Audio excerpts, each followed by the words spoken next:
Hey everybody, it's Ruder bringing you another League of Legends commentary. This will be my 18th, and I am going to be playing Annie, the Dark Child. Now, Annie is a very old mage. She's been around since the very beginning, but she's definitely grown in popularity over the last few weeks, as she was able to do double damage with some of her spells, magically proccing. There was nothing you could specifically do to cause them to double cast, but she did get very, very popular, and she did receive a nerf. This video is actually going to be me playing Annie after the nerf, and there you did see me charging up in the fountain, starting off with boots and the 3 health potions. Here we have Yi and Renekton up there in top lane. Yi's going to be starting out at the small golems, and one of the reasons you do charge that stun at the very beginning is because it can stun multiple opponents, and that can be very helpful in any level 1 confrontation. Now, unlike the last commentary, which may have been taken as more of, I don't know, tips and tricks, laning advice, how to win games easily as an AD carry, this is going to be an action-packed explanation of Annie and just a straight commentary, which I think most of you have subscribed looking to see on my channel. So I do apologize if that was a little out of character for what I normally show, but this should get you covered as far as your action. Here I flash in, I go ahead and do a triple stun on top of Alistar, Caitlyn, and Warwick. I do get the ignite on Caitlyn. Jax leaps over the wall, so it's going to be a 4v3 at this point. Our Yi runs back up towards the tower. It's going to be Jax and Warwick cutting me off, trying to get back to the tower to protect Yi. Renekton's chasing our Alistar opponent there, and Jax has got Yi cornered at the tower. I'm a little afraid of that Warwick coming out. Jax is going to go ahead and make the approach. He's going to leap on top of Yi. He's going to do a little bit of damage. They're going to trade shots. Yi is going to be 2-0 and 0, or excuse me, 2-1 and 0, and that is a fantastic start for any jungler. He's going to go and pick up his razors. Now, the important part of why I wasn't too overly aggressive there is because I will be taken out, and I will not be able to farm against a Malzahar in middle early if I overextend. I realize hindsight I may have been able to pull off more than I actually did to help out my teammate, but you know what, hindsight always 20/20 in all these games. Do keep in mind I will call myself out for mistakes, but at the same time I will realize these mistakes and try to improve upon them in my own gameplay, and I suggest you do the same. Here I am in middle lane, and there is an old guide by Faro about Annie and how you need to trade off from being offensive to defensive during the laning phase because of her passive. Now, after every 5 spell cast, her next offensive spell will do a stun. Here you can see my counter was at 3. I didn't even see Yi coming in to go for the gank there, but didn't matter. We got the flash out of him, so next time he's going to be ganking, we're probably going to get a kill out of it if I have my charges up.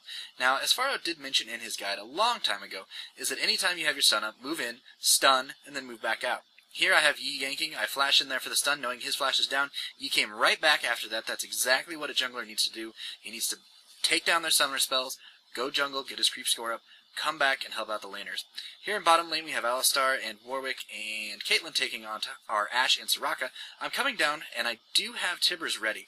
Now, one of the big tricks for using Annie is that you can hit your E, get that last spell, drop the Tibbers, and I'm going to take out Warwick there immediately. I get the ignite on top of Caitlyn. Caitlyn nets away. I get one more Q as soon as she gives me clairvoyance, or Sona did, and the projectile does take her out. I get one Conal on top of Alistar.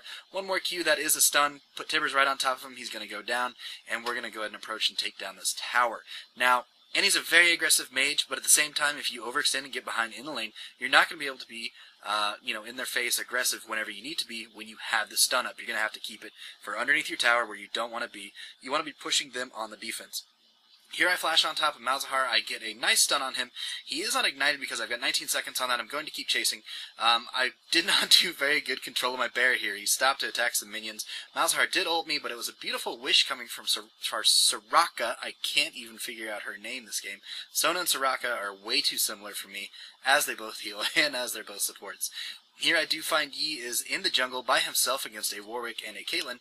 I'm coming in from the top left. I charge up my shield to get the bear drop on top of Warwick to stop his ultimate. I get the ultimate from Malzahar. I get a nice heal from Soraka, and we continue to move on. Charging that stun can be very, very second nature once you play Annie quite a bit, but if you're not used to playing her, it can be very difficult. Here again, it's a very similar clip. Alistar this time is going to be working on Yi. Yi was getting a nice heal during the ultimate from Warwick, and now it's going to be a 3v3, and we do have a double buff Yi, so it is in our favor. Here Caitlyn's getting a few quick shots on us. She does a Q right through the middle of us, so we're in a little bit of danger. We do have that ward there, and I do have my stun up. I'm going to go ahead and drop my Tibbers, and I'm going to Q Malzahar one time. It looked like he was going to die, but instead he flashed over the wall. I flashed after him. As he queued up his ultimate there, I do one Q right through the middle of it, and I do get the kill on him. So I'm going to get the triple kill there. That is going to be the second triple kill of the game, and I'm 7-0-3, and we're looking at 20 minutes right now, and they're yet to surrender. So this is looking to be like I'm going to continue snowballing into the late game. Here I'm going up there to help out a Renekton against a Jax. I keep charging up my shield the entire time and charging my other spells just so I can stun when I'm ready. I get up there, I do 1Q, I drop a Tibbers on top of Warwick. Warwick flashes out. I didn't ignite him because I thought I would go ahead and get the kill anyways. I thought I was powerful enough. I have my Needlessly Large and my Blasting Wand at this point, and Yi does catch up to Warwick, so we're going to get the kill and I'm going to get the assist. I have a charged stun right now. I go ahead and Q Malzahar, I do 1 Conal Effect, and Yi and Tibbers take him down with auto attacks, and that's another kill from me. I am 9-0-4. Now, as far as item build on Annie, I know there's a lot of people that are very, very addicted to Roa. They think it's just great because it takes care of her low health bar, but really, I like to do maybe 1 or 2 Dorans, rush into a Rabadon's, and then a Void Staff if they're building any magic resistance whatsoever. Here Renekton's going after Caitlyn. Warwick ults on top of him. I charge up the stun. I move in. I do 1 Conal and a Tibbers drop right on top of Caitlyn. Takes her and Warwick out. Gives me a double kill. Ash Arrow does miss, so we're not going to keep pressing on that tower on those two.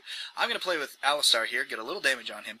And the reason I really suggest that heavy AP, magic pin build is so you can take down tanks like Alistar like I was just doing. He thinks he's going to be separating me from these team fights.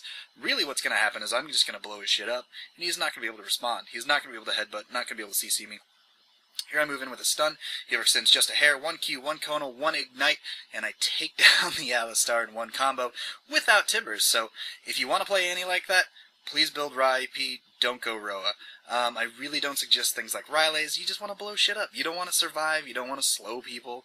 Let someone else do that with the CC. You're already bringing a huge team fight stun and a massive amount of damage. Here we are in bottom lane. Alistar's coming towards me. I'm going to go ahead and get my stun up. I'm going to use it on him. He's going to flash into me, use his ultimate, pulverize, knock me back towards. I'm going to flash back away from the trap. I'm going to get Warwick ulted, Ash Arrow onto Alistar, silence onto the Warwick ult from Soraka. Beautiful support there, and we're going to take down Warwick very quickly. It's just because of the magic pin. Anytime you're using this champion, as many people will laugh at, Annie loves the penetration, okay? You're going to need to do tons of damage, and that's the way you're going to do it with a Void Staff and the correct runes. Now I'm feeling, pretty strong.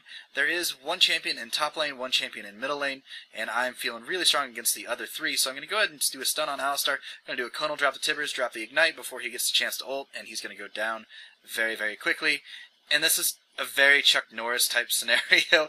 I'm feeling like I can take on the world, so I'm just going to sit down here and just wait for any challenges that come towards. Take out this inhibitor.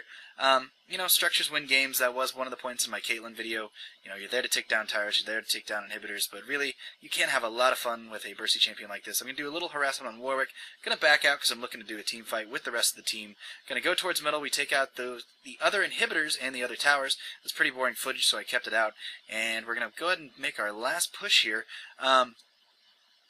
Annie really is about initiating, and she's about dropping the stuns at the right time, and this is one time I miss. See, I've only got 3 charges up. Renekton does get the ult from Warwick. I could have gone in there and stunned him somehow, but instead I did not have enough charges. I now have my stun up. I go ahead and stun Alistar as he's in the middle of us. Jax jumps to us. It's not looking good for us. It's 3v5. He stuns all of us. Soraka gets a nice heal. We have a nice slow from Ashe. I drop Tibbers in the middle of us just as a last-ditch effort. I saw a pentakill there. I really did. Look at all their health bars. I could have taken them all out, but I did not flash in time thinking I was safe. I, probably didn't even have the mana. I really wish I had a Penta to show you. Here I do flash in, get the Tibbers stun on top of 3 of them. Alistar jumps in the middle of us. He does a pulverize, and we're going to take him down regardless. This will bring the end of the game. I ended up being 16-1-5. That was the only death that you saw there in the middle of the 4 of them. We're just playing with them in the middle of their fountain at this point. Just walk Tibbers in there like a real man. I really hope you enjoyed this commentary. I really like playing Annie. She's a lot of fun. She's a very simple mage. If you're new to mages, I really suggest picking her up. Please like, comment, and subscribe if you'd like to see more videos from me. This is Veruda, and I will see you out there. Thanks for watching, guys.